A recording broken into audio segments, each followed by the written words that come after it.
the offer process. All right. So I've got about 10 minutes left on this drive, so you're going to listen to me for another little piece of that. We looked at the house. We've looked at one house. We've looked at 5 houses. We've looked at 10, 20, 30, 80, 100. My record so far is still 81 properties. So, as we're doing that, we find the right property. You're like, yep, this is the one. This is the one we're going to make an offer on. So what does that offer look like? We need to come up with a couple different things to make an offer. One, we think of purchase price, right? We all know that that's kind of the important one. What's the dollar amount at the end of the day? We look at other things such as earnest money. Earnest money is good faith funds is the best way I can put it. Good faith money, put your money where your mouth is. You're saying, hey seller, hold this amount until closing. And that's me saying, I've put my money where my mouth is, and I want you to hold on to this until closing, and then at closing we'll apply that towards the purchase price. This usually comes in the form of a check, or it comes in the form of online submission. Trust funds is the program we're currently using for that. How much is earnest money? It can be anything. Technically it can be nothing, but that doesn't look good on the offer to a seller. What I normally recommend as a realtor is at least 1%. The more you put down, the better. The more money you're putting down, the more it looks like, hey, I'm a solid buyer. I'm putting my money where my mouth is. I really like this house, and I want to make you accept my offer. So we have purchase price amount. We have earnest money amount. Next up, closing date. What does closing look like? What works for you? Typically, if a loan's involved, you want 4 to 6 weeks at least. 6 weeks is pretty typical for appraisal, underwriting, all the things. Cash, you can close as soon as 30 days. You can sometimes close sooner than that, down to 14 days.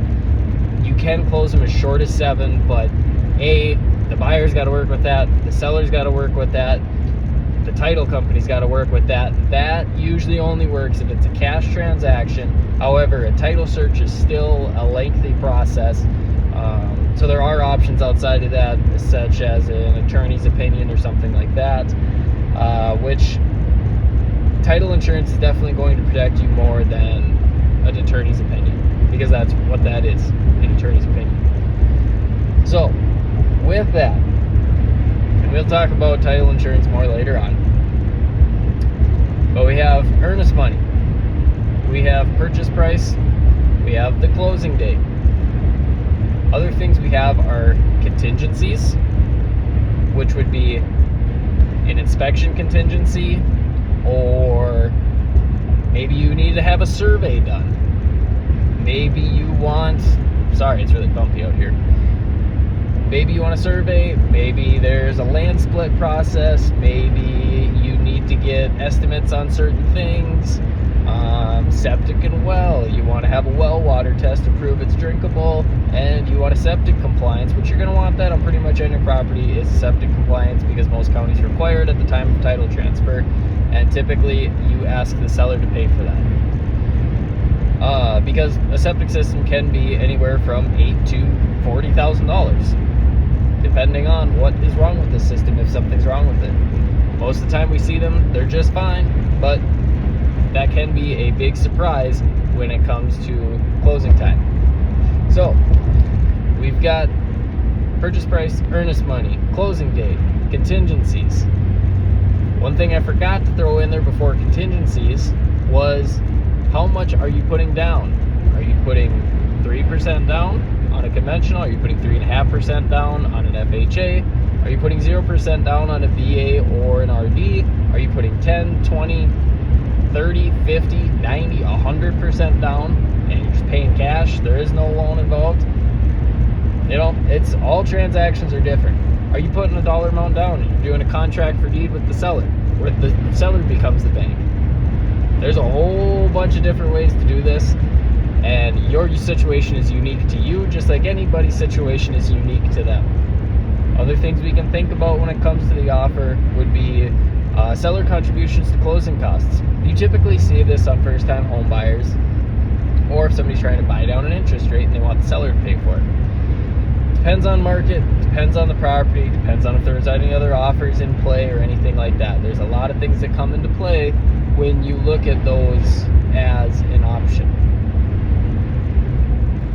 With the seller paid closing cost, so it's what it is seller's contributions towards buyer's closing costs is how it's actually written in the purchase agreement. If a buyer is asking the seller to pay for that, say they offered $150,000 on this house, but they're asking for $5,000 towards the buyer's closing costs, what you're actually offering to that seller is $145,000 because it takes it right off the top. So keep that in mind when writing your offer. If it's a very hot seller's market and properties are moving real quick and there's not a lot of competition as far as properties, but there's a lot of competition as far as buyers, and you still need those seller paid closing costs, you may say the house is listed at 150 or let's go 200. Let's make a different number. House is listed at 200,000. You need closing costs. You need some. You need $5,000 for it. If you're offering 200 on the house, but you need 5,000 seller paid, well, now you're offering 195. But maybe you could offer them 205,000, and then ask for the 5,000 in seller paid closing costs, and now you have a $200,000 offer, much more appealing to the seller. So there's lots of ways we can negotiate that stuff in there. Now that's what the offer looks like. Home inspection. Part of the contingencies in there is there's usually a timeline on each one of these contingencies. Home inspection can be anywhere from 3 days, 7 days, 10 days, 14 days, 21 days. Typically what I write is 10 days unless we know we need to shorten it up. Inside that 10-day period, that's calendar days, so weekends count, holidays count. What you look at when you're doing that is inside that 10-day period of the inspection contingency, the inspection takes place, any negotiations take place, all within that 10-day contingency.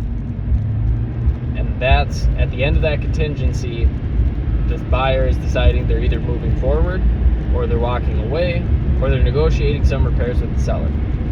However, if nothing is done, if no inspection takes place, if no negotiations are done, and buyer doesn't change anything, the buyer is moving forward with the purchase as it is written in the purchase agreement in the first place. So you do have to get that stuff done right away. Otherwise, you're going to lose your chance at that contingency, the inspection contingency. You will just end up purchasing it even though you made a contingent on inspection and you didn't do an inspection. With the inspection, what does that look like? You can hire a professional inspector. You can do it yourself. You can use a family member. You can use the drunk on the corner. It doesn't matter. Technically, there is nothing that says a buyer has to use a home inspector.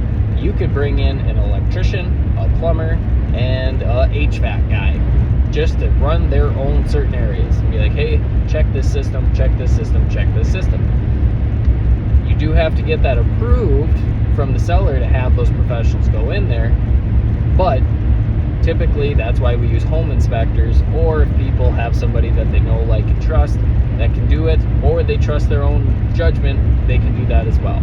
I myself have only done my own home inspections because I know I'm going to be fixing it, and I more than likely have enough knowledge to make a decision, or I can make a phone call or two to ask what something looks like. Alright, I'm just about to my showing, so I got one more thing I'm going to say on that.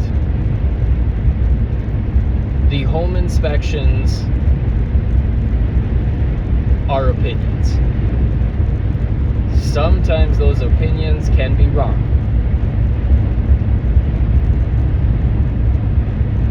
And I'm probably going to stop there, and we can have a further discussion as to what I mean by that. But sometimes some home inspectors go a little too deep into their home inspections and they think too highly of themselves, and they start throwing around an opinion of who should pay for what. or this should be repaired by the seller. And that's not that case. The home inspector is there to inspect the property and tell you what is there. That is it. And if this is a used house, which more than likely it is, you're buying a used house in used condition, and we're just looking for big major items. Think roof, HVAC, electrical, plumbing, things like that. And just because something isn't code today doesn't mean that it wasn't code back in the day when the house was built. This isn't a code inspection, this is a home inspection to just go over the overall look of the property. When you are in the time of home inspection, we will talk through this much more thoroughly, but I wanted to get that out there because this is something that I think a lot of people misunderstand. So, that being said, I'm just about to my showing, and I will see you in the next video.